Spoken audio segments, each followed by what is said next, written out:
Bien-aimés en Jésus-Christ, encore une fois, nous voulons souhaiter nous une bonne santé spirituelle en Jésus-Christ. Et puisque nous avons étudié la lettre de l'apôtre Paul aux chrétiens de Philippe, une église qui t'a montré que vous avez une certaine maturité spirituelle, nous sommes capables même de dire que c'était une église dont la santé spirituelle était au beau fixe. Et maintenant, mes frères et mes sœurs bien-aimés, nous t'arrêtons fait pour nous la lecture de la lettre de l'apôtre Paul aux Philippiens, partant du verset 1er jusqu'au verset 8. Philippiens, le chapitre 1er, du verset 1er au verset 8. Paul et Timothée, serviteurs de Jésus-Christ, à tous les saints en Jésus-Christ qui sont à Philippe, aux évêques et aux diacres, que la grâce et la paix vous soient données de la part de Dieu notre Père et du Seigneur Jésus-Christ. Je rends grâce à mon Dieu de tout le souvenir que je garde de vous, ne cessant dans toutes mes prières pour vous tous de manifester ma joie au sujet de la part que vous prenez à l'Évangile depuis le premier jour jusqu'à maintenant. Je suis persuadé que celui qui a commencé en vous cette bonne œuvre la rendra parfaite pour le jour de Jésus-Christ. Il est juste que je pense ainsi de vous tous, parce que je vous porte dans mon cœur, soit dans mes liens, soit dans la défense et la confirmation de l'Évangile, vous qui tous participez à la même grâce que moi. Car Dieu m'est témoin que je vous chéris tous avec la tendresse de Jésus-Christ. En effet, mes frères et mes sœurs bien-aimés, premièrement, nous avons tenu à rappeler nous que les versets 3, 4 et 5 du premier chapitre de la lettre de Paul aux Philippiens nous te dit que l'auteur de l'épître t'a exprimé les principales causes de ses remerciements à Dieu. Nous te dit également que t'a exprimé deuxièmement les principales causes de sa joie par rapport aux Philippiens. Et je dis, bon Dieu, nous possibilité pour nous aborder ensemble avec nous le verset 6 de ce chapitre. Et dans verset 6 là, l'apôtre Paul pourra exprimer sa ressenti par rapport à l'œuvre que bon Dieu a fait au cœur des frères et des sœurs de l'église à Philippe.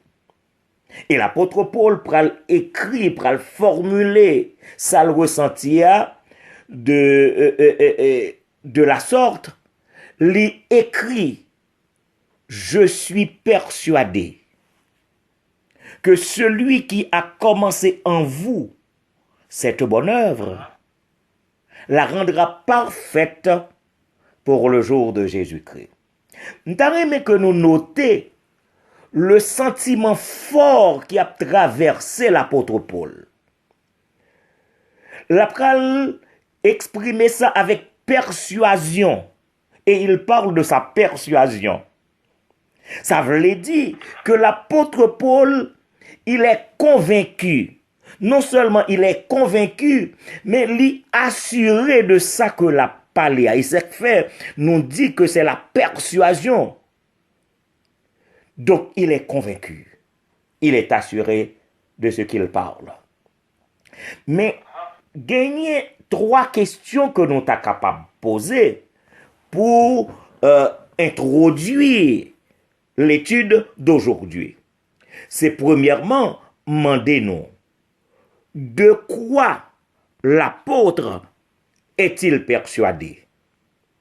Deuxièmement, de qui ou par qui est-il persuadé? Et troisièmement, en raison de quoi il est persuadé? Je vais reprendre question yo pour me capable mettre nous ni moi-même dans le bain. De quoi l'apôtre est-il persuadé? De qui ou par qui est-il persuadé? Troisièmement, en raison de quoi est-il persuadé?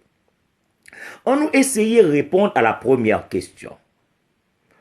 Et nous sommes capables de dire que l'apôtre Paul est persuadé, est assuré, est convaincu, les rend compte, premièrement, de un travail évident, un travail, nous sommes capables de dire que les constaté, qui réalisé au cœur des Philippiens. Il y a un travail évident, un travail effectif qui est réalisé au cœur des Philippiens. Deuxièmement, les convaincus, les persuadés, à cause de intérêt, un intérêt, tu es capable de dire, qui est à la fois attentif et ininterrompu. Moi, je dis un intérêt attentif et ininterrompu parce que Philippiens yo te prêté attention à l'évangile de Jésus-Christ. C'est ça que fait, nous dit que yo te prêté un intérêt attentif et ininterrompu à l'évangile de Jésus-Christ parce que dans verset 5 là, nous songeons que l'apôtre Paul t'a dit il manifestait joie au sujet de la part que les Philippiens prennent à l'évangile depuis le premier jour jusqu'au moment où l'apôtre t'a écrit les ça. La question de quoi est-il persuadé? Nous, non seulement nous dit du travail évident au cœur des Philippiens, non seulement nous dit deuxièmement de l'intérêt attentif et ininterrompu porté à l'évangile, mais troisièmement, besoin que nous notions ça, c'est l'amour fraternel qui existait et qui en exercice, on dit deux bagailles, qui non seulement existait chez les frères de l'église de Philippe, mais en exercice dans la vie des frères et des sœurs de l'église de Philippe. Alors maintenant, nous rendons compte de quoi l'apôtre est persuadé. Un travail évident, un intérêt attentif, et puis l'amour fraternel. Un travail évident, un intérêt attentif et ininterrompu, et troisièmement, l'amour fraternel. Mais songez deuxième question, c'est de qui, ou bien par qui l'apôtre Paul, est-il persuadé? Et là, m'taremé que nous retournions avec que Bible nous ouvert et n'a pas essayé de comprendre. L'apôtre Paul fait mention d'un pronom démonstratif. Il fait mention d'un pronom démonstratif au verset 6. Il dit celui. Et du fait qu'elle utilisait ce pronom démonstratif, ça mettait nous à la recherche de l'être que ce pronom veut démontrer. Et l'on a regardé dans ce passage, les sous-entendus, sous-vus, l'être, la personne que l'apôtre Paul veut démontrer. Et l'éclair, je dis, celui qui a commencé l'œuvre, et non seulement qui commençait l'œuvre là, on nous dit qu'il est capable de rendre cette œuvre parfaite pour le jour de Jésus-Christ. On nous essayait d'ouvrir une parenthèse, puisque le map cherché dans le passage là, l'être que ce pronom démonstratif voulait faire saisir, moi dit que les sous-vus, sous-entendus.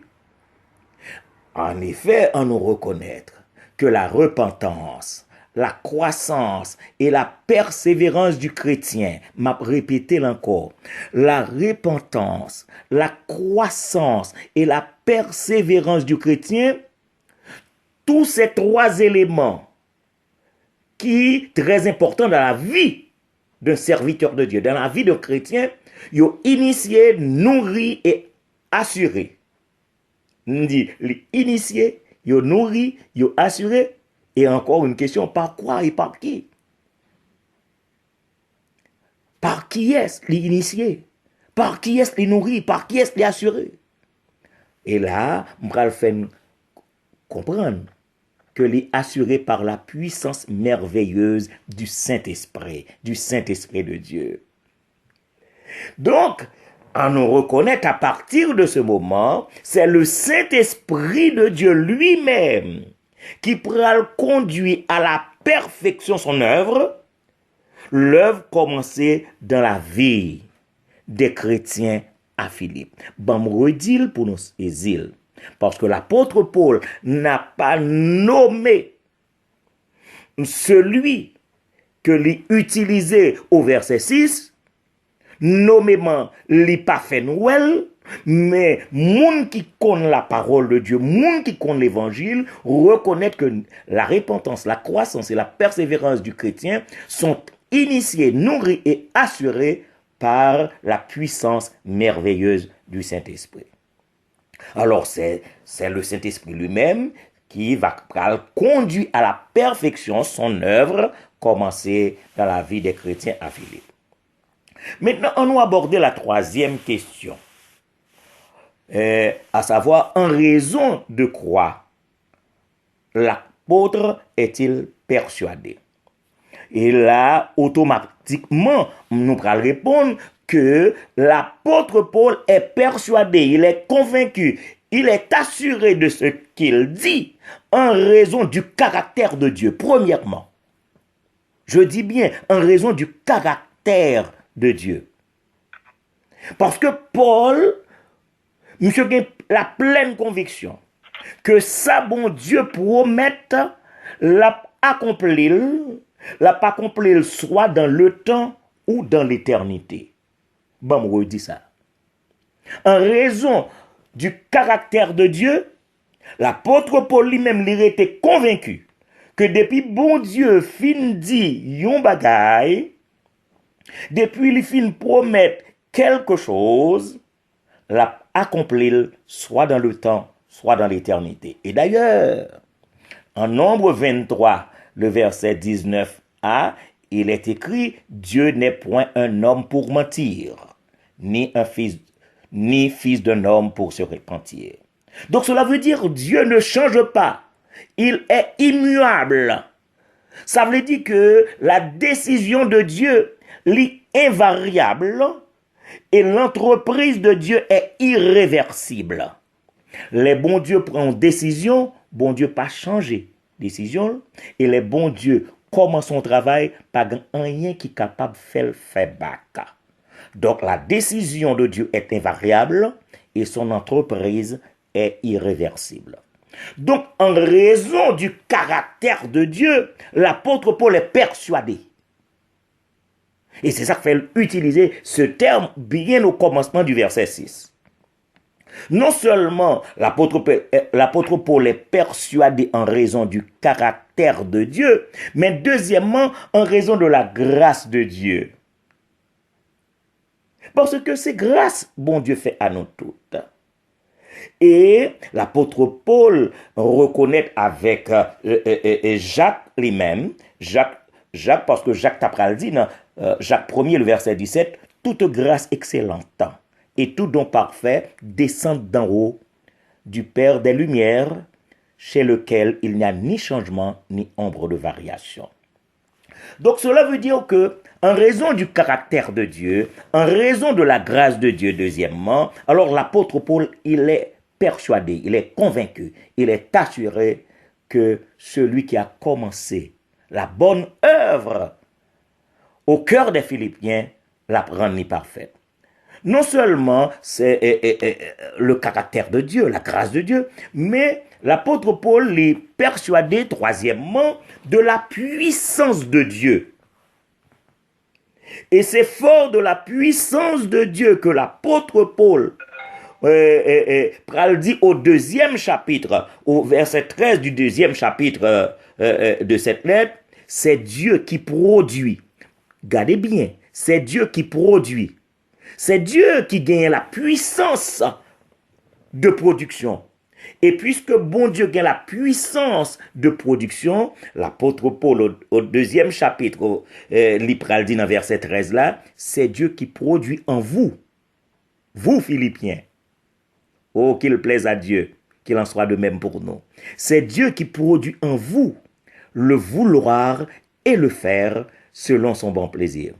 Et c'est avec raison que l'apôtre Paul était dit à Timothée, 2 Timothée chapitre 1er, le verset 12, la partie B, l'apôtre Paul t'a dit, je sais en qui j'ai cru et je suis persuadé qu'il a la puissance de garder mon dépôt. Donc, ouais, la persuasion chez l'apôtre Paul, son bagage qui permanent, monsieur, comme bon Dieu. Monsieur dit à Timothée, je sais en qui j'ai cru et je suis persuadé qu'il a la puissance de garder mon dépôt. Et c'est l'une des raisons pour lesquelles, moi, dis nous, la persuasion chez l'apôtre Paul, et c'est en raison, premièrement, du caractère de Dieu, deuxièmement, en raison de la grâce de Dieu, et troisièmement, en raison de la puissance de Dieu. Donc, nous prenons l'apôtre Paul dans cette lettre que l'adressait aux chrétiens de Philippe. L'Ipral dit au chapitre 4, le verset 13, « Je puis tout par celui qui me fortifie. » Donc, monsieur croit dans la puissance de Dieu et il croit dur comme fer. Alors, on nous dit quatrièmement, de Dieu, Paul est persuadé, convaincu, assuré, en raison de la nature de l'œuvre de Dieu. Paul est persuadé, en raison de la nature de l'œuvre de Dieu. Et on va l'expliquer nous ça très rapidement. Parce que l'œuvre de Dieu est divine. Je reprends, l'œuvre de Dieu est divine. Cela veut dire que l'œuvre de Dieu est indépendante de toute influence humaine et de toute action humaine. C'est pas l'homme qui a fait, c'est bon Dieu qui a fait. Parce que ça qu'a fait dans chrétien de Philippe, c'est pas l'œuvre humaine, c'est pas l'influence humaine, c'est pas une action humaine, c'est une œuvre divine. Et c'est ça que fait l'apôtre Paul, il dit, je suis persuadé que celui qui a commencé cette bonne œuvre la rendra parfaite pour le jour de Jésus-Christ. Donc, Paul est persuadé non seulement du caractère de Dieu, non seulement de la grâce de Dieu, non seulement de la puissance de Dieu, mais de la nature de son œuvre. Et cinquièmement, Mbral dit non seulement de la nature de l'œuvre de Dieu, mais aussi de la valeur de l'œuvre de Dieu. De la valeur de l'œuvre de Dieu. Parce que l'œuvre de Dieu, elle est précieuse, inestimable et éternelle. On va reprendre ça pour nous. L'œuvre de Dieu, la valeur de son œuvre, elle est précieuse, inestimable et éternelle. Mais on nous prend sixième point que me voulais aider nous à comprendre par rapport à la persuasion de Paul. Eh bien, Paul est persuadé en raison du résultat. Je dis bien, en raison du résultat, et si vous voulez même des résultats de l'œuvre de Dieu. Bon, moi, dire, Paul est persuadé en raison du résultat de l'œuvre de Dieu. Tout le monde qui te gagne chance étudier avec Jude, songez que au premier verset, Jude te gagné une formulation très importante. Monsieur a parlé des chrétiens qui sont gardés, et je souligne ce mot, qui sont gardés pour Jésus-Christ. Donc voilà le résultat de l'œuvre du Saint-Esprit. Nous sommes gardés pour Jésus-Christ. C'est le résultat de l'œuvre du Saint-Esprit dans la vie des croyants. Et un autre résultat que nous avons souligné pour nous, c'est les paroles de Jésus-Christ lui-même rapportées par l'évangéliste Jean. En Jean, le chapitre 14, les versets 2 et 3, Jésus-Christ a dit nous mes résultats qui pral gagner, résultats de l'œuvre de Dieu. Je vais vous préparer une place. Et lorsque je m'en serai allé et que je vous aurai préparé une place, je reviendrai et je vous prendrai avec moi, afin que là où je suis, vous y soyez aussi. Voilà le résultat de l'œuvre de Dieu. Donc cela veut dire, celui qui a commencé cette bonne œuvre la rendra parfaite pour le jour de Jésus-Christ. Et c'est ça l'apôtre Paul t'a formulé dans Philippiens chapitre 1er, l'enrivé dans verset 23. Nous parlons que le désir de l'apôtre Paul, c'est d'être avec Christ. Voilà le résultat final de l'œuvre qui a accompli dans la vie de chaque chrétien, particulièrement des chrétiens de l'église de Philippe. Et pourquoi pas pour nous autres en tant que serviteurs et servantes de Dieu. Et finalement, on nous reconnaît que Paul était persuadé, non seulement en raison du caractère de Dieu, non seulement en raison de la grâce de Dieu, non seulement en raison de la puissance de Dieu, troisièmement, non seulement en raison de la nature de son œuvre, non seulement en raison de la valeur de son œuvre, non seulement en raison du résultat de son œuvre, mais finalement de la perfection de son œuvre. Waouh! La perfection de l'œuvre de Dieu. Et là, nous avons aimé que nous bien saisi à ça avec, parce que la perfection de l'œuvre de Dieu arrivera à maturité. Je dis bien, cette œuvre arrivera à maturité au jour de Jésus-Christ. Premièrement. Selon Philippiens chapitre 1er, le verset 6 que nous avons considéré là. Parce que c'est écrit noir sur blanc. Cette bonne œuvre la rendra parfaite pour le jour de Jésus-Christ. Et l'arrivée dans verset 10, là, nous parlons, l'apôtre Paul pral dit, afin que vous soyez purs et irréprochables pour le jour de Jésus-Christ. Et en Éphésiens chapitre 4, le verset 30, il est fait mention du jour de la rédemption. Alors, on nous reconnaît que tout cela va arriver à maturité, et au jour de Jésus-Christ. Et c'est l'une des raisons pour que les théologiens font mention de la triple phase de la sanctification. La triple phase de la sanctification, c'est comme si on t'avait dit que cela arrivera à maturité parce que pour l'instant, c'est la sanctification positionnelle.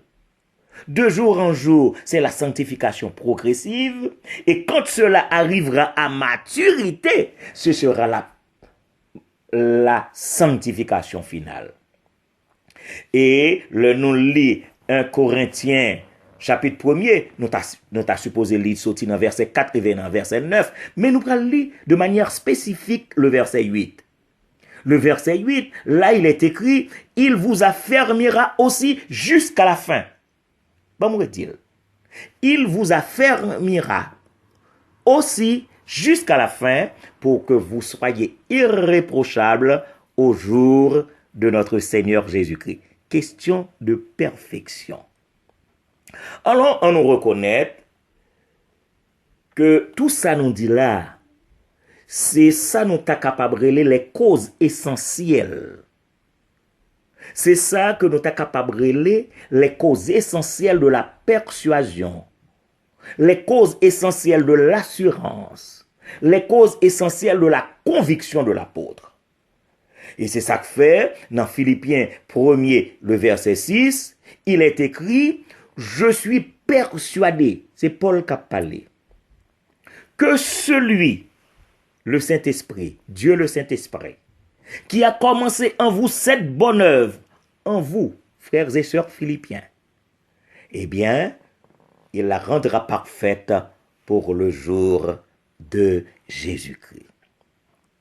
Mais nous prenons compte que immédiatement, l'apôtre Paul enchaîné et écrit dans verset 7 là, il est juste que je pense ainsi de vous tous, parce que je vous porte dans mon cœur. Soit dans mes liens, soit dans la défense et la confirmation de l'évangile, vous tous qui participez à la même grâce que moi. Bon, moi, je lis verset ça pour nous et m'a demandé de prêter attention, non? Parce que l'apôtre Paul écrit et ça demandé que nous prêtions attention très soutenue. L'apôtre Paul écrit au verset 7, il est juste que je pense ainsi de vous tous, parce que je vous porte dans mon cœur, soit dans mes liens, soit dans la défense et la confirmation de l'évangile, virgule, vous tous qui participez à la même grâce que moi.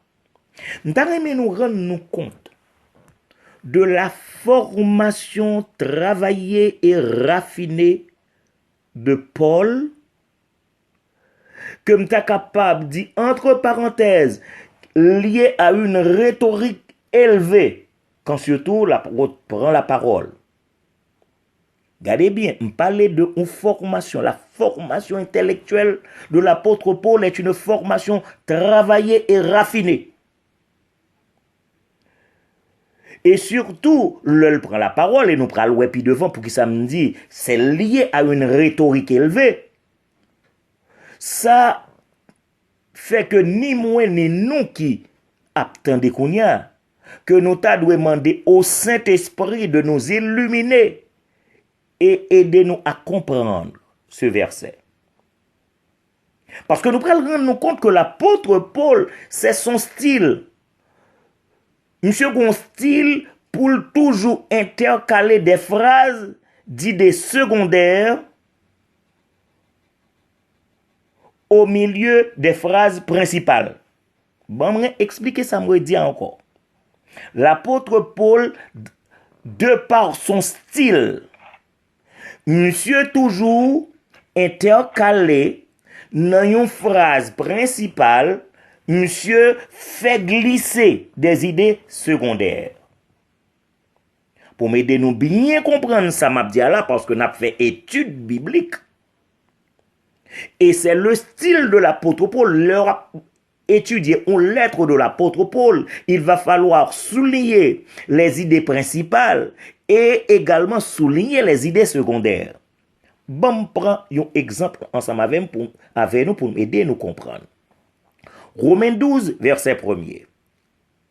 L'apôtre Paul écrit, « Je vous exhorte donc, frères, virgule, par les compassions de Dieu, virgule, à offrir vos corps comme un sacrifice vivant, saint, agréable à Dieu. » En nous d'accord avec. Là, il y a l'idée principale qui t'a capable d'écrire comme ça. « Je vous exhorte donc, frères, à offrir vos corps comme un sacrifice vivant, saint et agréable à Dieu. » Ben, moi, dit encore pour nous bien saisir. L'idée principale que l'apôtre Paul a fait sortir dans Romains chapitre 12, le verset 1er, c'est « Je vous exhorte donc, frères, à offrir vos corps comme un sacrifice vivant, saint, agréable à Dieu. » Mais nous prenons que M. Pral intercalé ça que m'relé une idée secondaire. Il pral écrit de préférence. Je vous exhorte donc, frères, virgule, par les compassions de Dieu. Par les compassions de Dieu, idée secondaire. Et ça permet que moun qui a fait analyse, moun qui a étudié, moun qui a médité la parole de Dieu, l'état doué demander pourquoi cette idée secondaire et à partir de ce moment interpréter toute l'explication biblique et théologique qui gagnait du fait que l'apôtre intercalé par les compassions de Dieu. Nous prenons que l'apôtre Paul dans le même style d'écriture ça, dans deuxième lettre écrite aux Corinthiens, le chapitre 12, les versets 2 et 3, nous prenons que l'apôtre Paul prend la même formulation. m'a li texte ça pour nous comprendre. Parce que songez que nous avons fait étude biblique, il va falloir que nous entrions à fond dans les analyses afin de bien comprendre comment auteur ça a écrit. Dans 2 Corinthiens 12, 2, 3, il dit, je connais un homme en Christ qui fut, virgule, il y a 14 ans, virgule, ravi jusqu'au 3e ciel. Et là, il va intercaler. Si ce fut dans son corps, je ne sais. Si ce fut hors de son corps, je ne sais. Dieu le sait. Et je sais que cet homme, phrase intercalée, si ce fut dans son corps ou sans son corps, je ne sais. Dieu le sait, fut enlevé dans le paradis. Donc, nous rendons compte que l'apôtre Paul a un style d'écriture. Et maintenant, on nous retourne dans cette lettre adressée aux chrétiens de Philippe, le verset 7, pour nous voir que l'apôtre Paul, la façon que le formule les textes là, nous avons besoin de la lumière du Saint-Esprit pour que nous comprenions exactement l'idée qu'a traversé l'apôtre Paul. Moi, essayer, dans la mesure du possible et avec l'aide du Saint-Esprit de Dieu, formuler de la sorte pour m'aider nous comprendre. Pensez que l'apôtre Paul voulait dire, vous qui tous participez à la même grâce que moi, il est juste que je pense ainsi de vous tous parce que je vous porte dans mon cœur. Soit dans mes liens, soit dans la défense et la confirmation de l'évangile. On va le reprendre pour nous et essayer d'expliquer nous. Vous qui tous participez à la même grâce que moi, il est juste que je pense ainsi de vous tous, parce que je vous porte dans mon cœur, soit dans mes liens, soit dans la défense et la confirmation de l'évangile. On nous essayer maintenant d'analyser verset ça. On nous reconnaît, premièrement, que c'est par pure grâce. M'a répété et besoin que nous ça rentre dans tête chacun de nous. C'est par pure grâce que l'apôtre Paul lui-même est passé du rôle de persécuteur de l'Église de Jésus-Christ à celui de serviteur du Seigneur et de son peuple. Bon, me reprendre. Et c'est ça qu'elle dit, vous qui tous participez à la même grâce que moi. Oui, c'est par pure grâce que l'apôtre Paul, monsieur passé du rôle de persécuteur de l'Église de Jésus-Christ pour devenir serviteur du Seigneur et de son peuple. On nous reconnaît aussi que c'est par grâce également, parce que regardez bien, il dit, vous qui tous participez à la même grâce que moi. Eh bien, Philippiens, quelle grâce! Oui, c'est par grâce également que des Philippiens, comme tous les hommes de toutes les races, de toutes les classes et de toutes les époques, qui sont capables de dire vendus au péché, eh bien, tous ces hommes sont lavés par le sang salvateur de Jésus-Christ. Donc, vous participez à la même grâce que moi. C'est par grâce que je suis sauvé. Vous aussi, c'est par grâce que vous êtes sauvés. Alors l'apôtre Paul, monsieur fait un gros paquet, et puis monsieur déclaré, vous qui tous participez à la même grâce que moi. Mais regardez, l'Ipral écrit, il est juste que je pense ainsi de vous tous. Ça veut dire, ça fait référence à l'assurance que bon Dieu va rendre parfaite cette œuvre. Cette œuvre n'est pas capable de dire une œuvre gracieusement commencée au cœur des chrétiens à Philippe. Parce que, en vérité, bon Dieu pas manqué pour mettre son œuvre à la perfection. Dieu ne manquera pas de parfaire son œuvre. Donc, à partir de ce moment, sans que l'apôtre n'ait pas de doute, sans que le pas aucune appréhension, il dit, il est juste. Il est juste que les pensées ainsi des Philippiens. Non seulement il est juste que l'apôtre, en raison de l'assurance que le gagne, que bon Dieu pas manqué à parole, Bon Dieu pas manqué pour arriver à la perfection de cette œuvre. Mais lui, juste que le penser comme ça de Philippiens, deuxièmement, c'est en raison de la place des chrétiens de Philippe au cœur même de l'apôtre Paul. Les chrétiens de Philippe, ils ont une place, ils ont occupé dans le cœur de l'apôtre là même. Donc, le vœu le plus cher de l'apôtre Paul, il t'a remis ouais que tout cela achevé au jour de Christ. Et c'est comme si l'apôtre Paul t'avait dit que ma joie sera parfaite. L'homme va ouais nous dans la gloire. C'est comme s'il t'a dit au jour du spectacle merveilleux et glorieux, ma va témoin pour moi nous dans l'enlèvement de l'église. C'est comme si l'apôtre Paul t'a dit que il est juste que je pense ainsi de vous. Parce que Dieu m'a fait grâce. Dieu t'a donné moi le privilège pour moi initier l'évangile bon côté nous, pour m'instruire nous des saintes écritures et pour me réconforter nous dans la foi.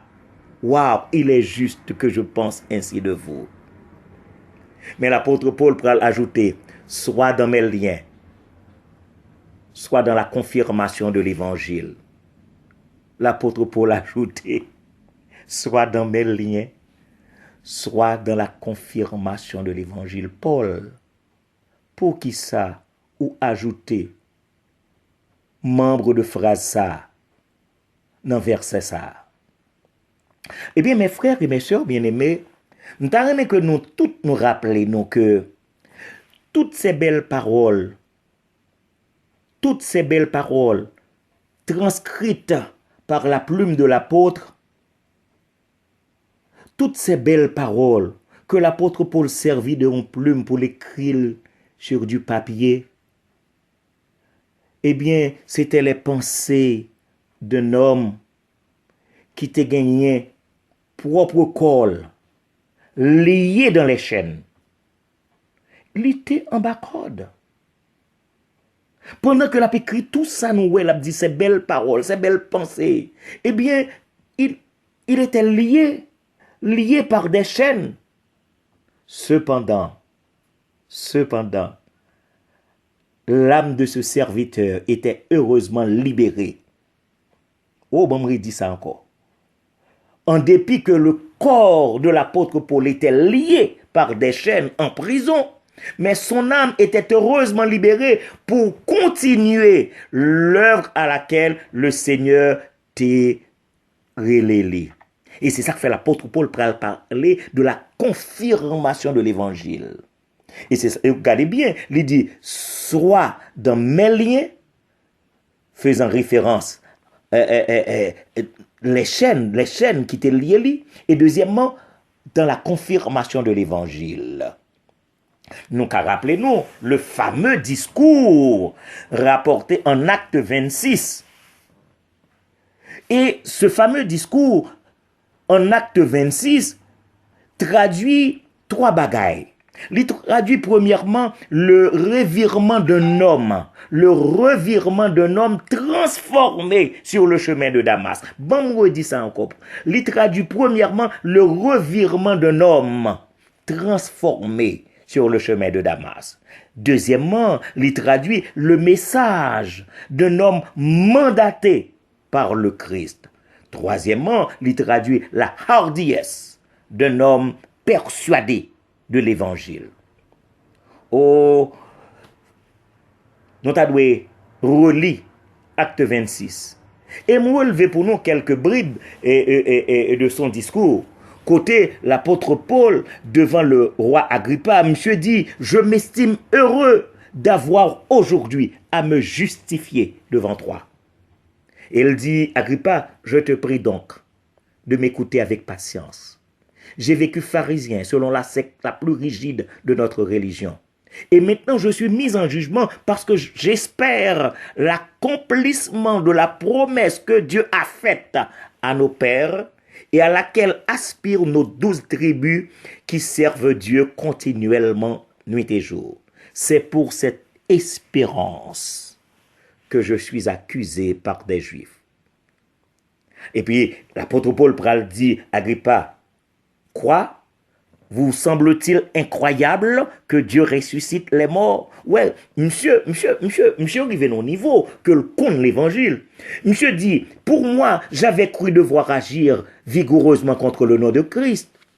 C'est ce que j'ai fait à Jérusalem. J'ai jeté en prison plusieurs des saints, ayant reçu ce pouvoir des principaux sacrificateurs. Et quand on les mettait à mort, je joignais mon suffrage à celui des autres. Je les ai souvent châtiés dans toutes les synagogues et je les forçais à blasphémer. Dans mes excès de fureur contre eux, je les persécutais, même jusque dans les villes étrangères. C'est dans ce but que je me rendis à Damas avec l'autorisation et la permission des principaux sacrificateurs. Mais là, il vient dans verset 13, là, et c'est là l'apôtre Paul pral montrer qu'il est mandaté du Seigneur. Il pral dit vers le milieu du jour.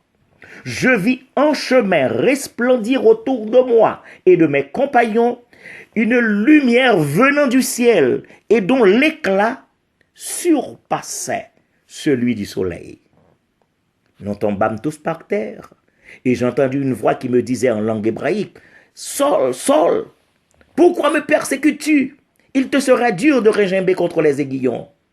Alors je répondis, qui es-tu, Seigneur? Et le Seigneur dit, je suis Jésus que tu persécutes. Et puis l'apôtre Paul va le montrer le revirement dans sa vie. Ça va le transformer. Monsieur dit que, voix dit, lève-toi et tiens-toi sur tes pieds, car je te suis apparu pour t'établir ministre et témoin des choses que tu as vues et de celles pour lesquelles je t'apparaîtrai. Je t'ai choisi du milieu de ce peuple et du milieu des païens vers qui je t'envoie, afin que tu leur ouvres les yeux pour qu'ils passent des ténèbres à la lumière et de la puissance de Satan à Dieu, pour qu'ils reçoivent par la foi en moi le pardon des péchés et l'héritage avec les sanctifiés. Et l'apôtre Paul, en acte 26, le verset 19, voilà ce qui est rapporté. L'apôtre Paul dit, en conséquence, roi Agrippa, je n'ai point résisté à la vision céleste. Et Agrippa pral dit Paul comme ça, tu vas bientôt me persuader de devenir chrétien. Paul répond dans verset 29, que ce soit bientôt ou que ce soit tard, plaise à Dieu que non seulement toi, mais encore tous ceux qui m'écoutent aujourd'hui, vous deveniez tels que je suis, à l'exception de ces liens. Tout ça que nous sommes là dans acte 26, que maintenant nous-mêmes pour nous lire pour nous les nous guettons, ça traduit la confirmation de l'évangile. Ça traduit, je dis, la confirmation de l'évangile, bien que l'apôtre Paul t'a prononcé toute bagaille ça, lui-même, il était dans les chaînes. Et il t'a dit, Agrippa, ça le souhaitait, que ce soit bientôt ou que ce soit tard. Plaise à Dieu que non seulement toi, mais encore tous ceux qui m'écoutent aujourd'hui, vous deveniez tels que je suis, à l'exception de ces liens. Mais que nous notions que en dépit de toute la difficile situation que l'apôtre Paul t'a retrouvé, pour nous, en dépit de la situation difficile dans laquelle Paul t'a trouvé, il ne songeait qu'aux chrétiens de Philippe. Monsieur était toujours à songer chrétien Philippe. Le souvenir des chrétiens de Philippe t'est toujours monté dans la tête, même s'il était en prison. Et monsieur t'a pral témoigner, tendez bien, il t'a pral témoigner son amour. Et il t'a pral témoigner en jurant. Waouh! Parce que le pral dit, dans Philippiens chapitre 1er, le verset 8, Dieu m'est témoin. Dieu m'est témoin que je vous chéris tous avec la tendresse de Jésus-Christ. Waouh! Quel amour! Quel amour et quel témoignage! Dieu m'est témoin. Il jure que je vous chéris tous avec la tendresse de Jésus-Christ. Je remercie le ciel de ce qu'il te permet à Paul d'écrire cette lettre aux chrétiens de Philippe et permettre à nous-mêmes qui suivent, nous capables de comprendre la joie de l'apôtre alors qu'il était en prison. Nous sommes capables de comprendre l'amour qui était partagé entre lui-même et les chrétiens de Philippe. Et ça t'a servi à chacun de nous exemple de vie chrétienne pour nous capables de vivre l'un avec l'autre. Que le Seigneur vous bénisse et qu'il vous garde.